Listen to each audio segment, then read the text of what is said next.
For 20 years, the narrative regarding the Chinese automotive industry was simple, predictable, and frankly, insulting. We looked at their cars and we laughed. We saw the Landwind X7, a shameless photocopy of the Range Rover Evoque. We saw the Shuanghuan SEEO, a tragic attempt at a BMW X5. The West sat comfortably in its ivory tower, sipping espresso, convinced that while China could copy a shape, they could never copy the soul. They could copy the metal, but they could not copy the engineering heritage that makes a Porsche feel like a Porsche, or a Lotus feel like a Lotus. We believed that dynamics, handling, and road feel were proprietary secrets locked away in a vault in Stuttgart or Munich, inaccessible to a company that started by making batteries for Nokia flip phones. Today, that arrogance dies. The vehicle on your screen, the SAIC Z7, known domestically as the Shangjie Z7, is the final nail in the coffin of that old worldview. Yes, look at it. Stare at it. It is impossible to ignore the elephant in the room, the silhouette, the haunches, the sloping roofline, even the curvature of the bonnet. It is a Porsche Taycan. If you squint, it is a Taycan. If you look at it in the dark, it is a Taycan. But here is the terrifying plot twist that no German executive saw coming. This is not a cheap knockoff made of plastic and hope. This is a vehicle built on the Tuling Intelligent Chassis, powered by Huawei's silicon brain, carrying a battery advanced enough to make Tesla look stagnant. And it is hitting the market for roughly $25,000. That is the price of a base model Toyota Corolla. We are witnessing a robbery in broad daylight, but they didn't steal the car. They stole the performance, refined it, digitized it, and are now selling it back to us for pennies on the dollar. To understand why the Z7 is a physics breaker, we must first dissect its relationship with the atmosphere. In the world of internal combustion, a car with 500 horsepower could be shaped like a brick, and it would still be fast. The engine would just burn more dinosaurs to push the air out of the way. In the electric era, aerodynamics is not just about speed. It is about survival. It is about range. The Z7 adopts what SAIC calls the seed water drop philosophy. Nature dictates that a drop of water is the most aerodynamic shape in existence. The Z7 mimics this. The front fascia features a E-shark nose, active grille. Most of the time, this grille is hermetically sealed, forcing the air to glide over the bonnet. But when the thermal management system detects that the battery or the motors are approaching critical temperatures during hard driving, the vanes open automatically, gulping air to cool the radiators before snapping shut again to restore the aerodynamic profile. The side mirrors are frameless to reduce wind noise. The door handles are flush, popping out only when the key is detected. The wheels are aero blades, designed to suck hot air out from the brakes while creating a flat curtain of air along the side of the car to prevent turbulence. The result is a coefficient of drag that is rumored to be under 0.20 seed. To put that into perspective, a Formula One car has a drag coefficient of roughly 0.70. This family saloon cuts through the air more efficiently than the fastest race cars on the planet. It doesn't fight the wind, it negotiates with it. However, a slippery shape is useless if the car drives like a boat. This brings us to the pièce de résistance, the Huawei Tuling Intelligent Chassis. This is where the Z7 separates itself from every other copycat in history. The platform is not just a collection of steel subframes and rubber bushings. It is a digital organism. It is built on a domain control architecture, meaning the brakes, the steering, the suspension, and the motors are not separate systems. They are limbs controlled by a single central nervous system. The magic lies in the road surface perception system. Mounted high on the windshield or roof, depending on the trim, is a LiDAR sensor working in tandem with high-definition stereo cameras. These sensors scan the road surface 500 times per second, creating a high-fidelity 3D topographic map of the asphalt ahead.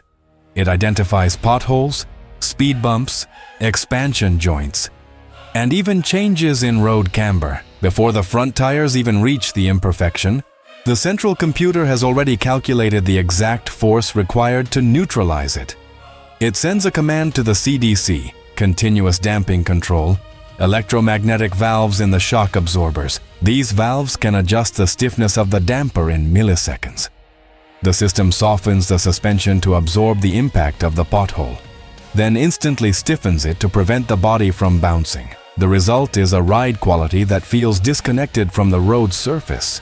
It is the automotive equivalent of noise-canceling headphones for your spine.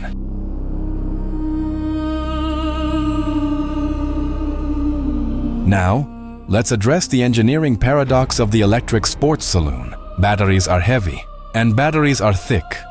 A standard EV battery pack is about 140 millimeters tall.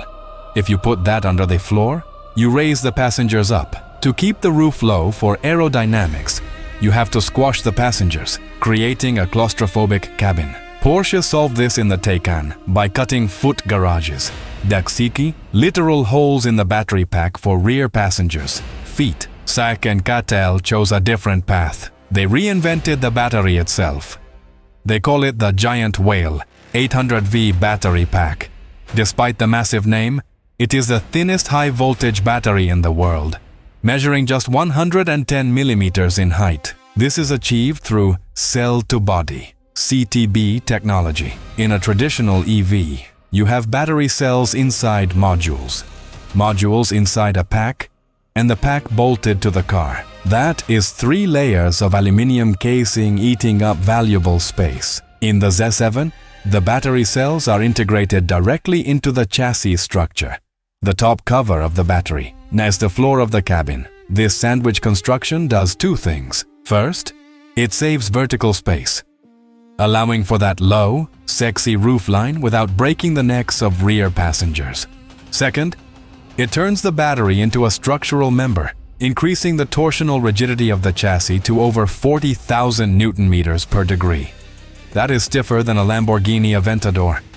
The battery is no longer dead weight. It is the backbone of the car.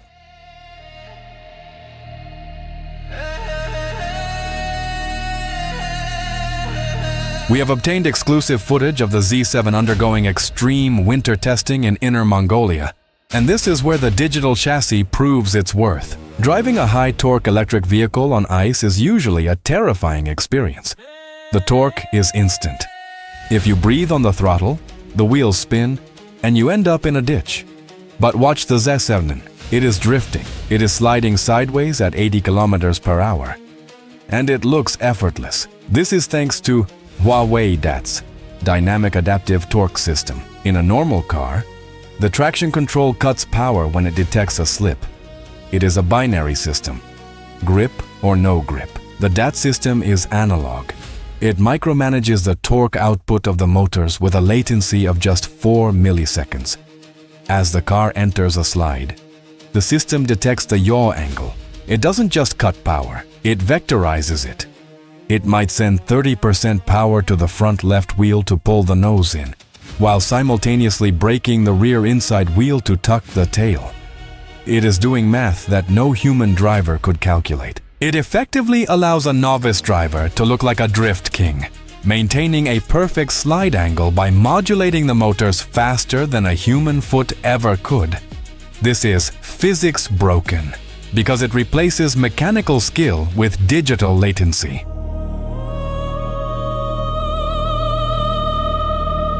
While the interior design is minimalist, the technology is maximalist.